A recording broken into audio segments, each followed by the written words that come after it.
Canada ने खालिस्तानी आतंकवादी हरदीप सिंह की हत्या करवाने का आरोप लगाते हुए सोमवार को एक वरिष्ठ भारतीय राजनयिक को निष्कासित करने का आदेश दिया।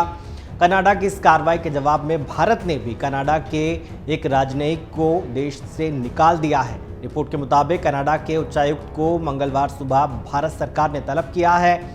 वहीं कनाडा के एक वरिष्ठ राजनयिक को भारत से निष्कासित करने की जानकारी दी गई। निष्कासित राजनयिक को अगले 5 दिनों के भीतर भारत छोड़ने को कहा गया है।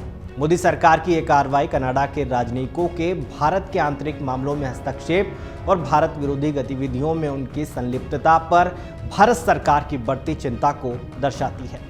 इस घटनाक्रम से साफ दिख रहा है कि भारत और कनाडा के रिश्तों में खटास आ रही है। कनाडा ने जून 2023 में खालिस्तानी आतंकवादी हरदीप सिंह निज्जर की हत्या में भारत के शामिल होने का आरोप लगाते हुए एक शीर्ष भारतीय राजनयिक को कनाडा से निष्कासित कर दिया था। हालांकि भारत सरकार ने कनाडा के इस आरोप को पूरी तरह से खारिज कर दिया और कहा कि किसी भारतीय की संलिप्तता के आरोप कनाडा में हिंसा की कोई भी कार्रवाई सरकार बेतुकी और प्रेरित है। हरदीप सिंह निज्जर को भारत की सुरक्षा एजेंसियों ने भगोड़ा और आतंकवादी घोषित कर दिया था। इसके अलावा राष्ट्रीय जांच एजेंसी की ओर से निज्जर पर 10 लाख रुपए का इनाम भी घोषित किया गया था।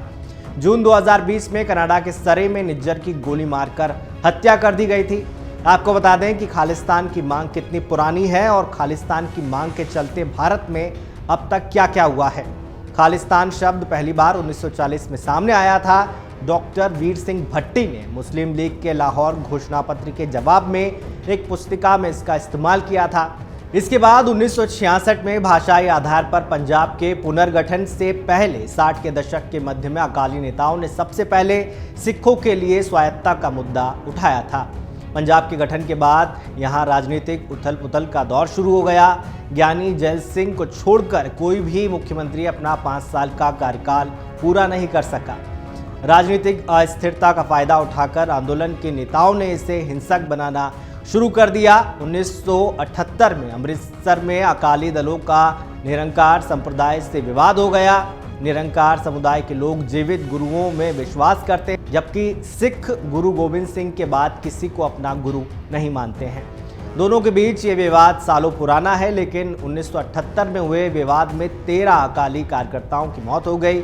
इसमें जनरल सिंह भिंडरेवाला का करीबी फौजा सिंह भी शामिल था।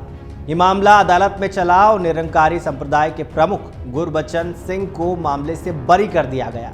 इसके बाद पंजाब में भिंडरेवाला के आतंक का युग शुरू हुआ। 1980 में भिंडरावाला के समर्थकों ने गुरबचन सिंह की हत्या कर दी। जगह जगह हिंदुओं और निरंकारी समुदाय के लोगों की हत्या की जाने पंजाब में कानून व्यवस्था पूरी तरह से ध्वस्त हो गई। चरमपंथ की मदद से सिखों के बीच पैठ बनाने के बाद भिंडरावाले ने अमृतसर के पवित्र स्वर्ण मंदिर को अपना ठिकाना बनाया। भिंडरावाले ने अकाल तख्त से ही सिखों के लिए संदेश जारी करना शुरू कर दिया। अकाल तख्त का संदेश सिख समुदाय के लिए सर्वोपरि है। 1982 में भिंडरावाला ने अकाली दल से हाथ मिलाया और धार्मिक युद्ध छेड़ दिया। भिंडरावाले और उसके समर्थक पंजाब में खालिस्तान आंदोलन के खिलाफ बोलने वाले लोगों की हत्या कर रहे थे। 1983 में जालंधर के डीआईजी एएस अटवाल की स्वर्ण मंदिर की सीढ़ियों पर गोली मारकर हत्या कर दी गई थी। इसके बाद इंदिरा गांधी ने ऑपरेशन ब्लू स्टार शुरू करने का आदेश दिया। ऑपरेशन ब्लू स्टार के बाद बब्बर खालसा और अन्य आतंकी संगठन सक्रिय हो गए। ऑपरेशन के कुछ ही महीनों बाद प्रधानमंत्री इंदिरा गांधी की हत्या कर दी गई। उनके सुरक्षा दल में शामिल 2 सिख सैनिकों ने उनकी हत्या कर दी थी। इंदिरा गांधी के अलावा 1995 में पंजाब के तत्कालीन मुख्यमंत्री बेअंत सिंह की हत्या कर दी गई। बेअंत सिंह कार से कार्यक्रम में जा रहे थे, तभी उन पर आत्मघाती बम से हमला किया गया। 1987 में पूर्व भारतीय सेना प्रमुख जनरल एएस वैद्य की भी गोली मारकर हत्या कर दी गई थी। 1986 में कनाडा से लंदन होते हुए भारत आ रहे एयर इंडिया के विमान कनिष्क को उग्रवादियों ने हवा में उड़ा दिया था। इस हमले में 329 लोगों की मौत हो गई थी। हालांकि केंद्र और राज्य के संयुक्त अभियान के कारण पंजाब में खालिस्तान आंदोलन की मांग कम हो गई। अमर उजाला अब आपके टीवी पर भी।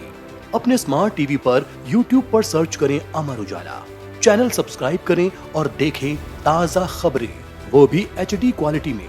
और हाँ, बेल आइकन दबाना ना भूलें। ताकि हर खबर हो आपके घर। अमर उजाला, निष्पक्ष, निर्भीक, निरंतर।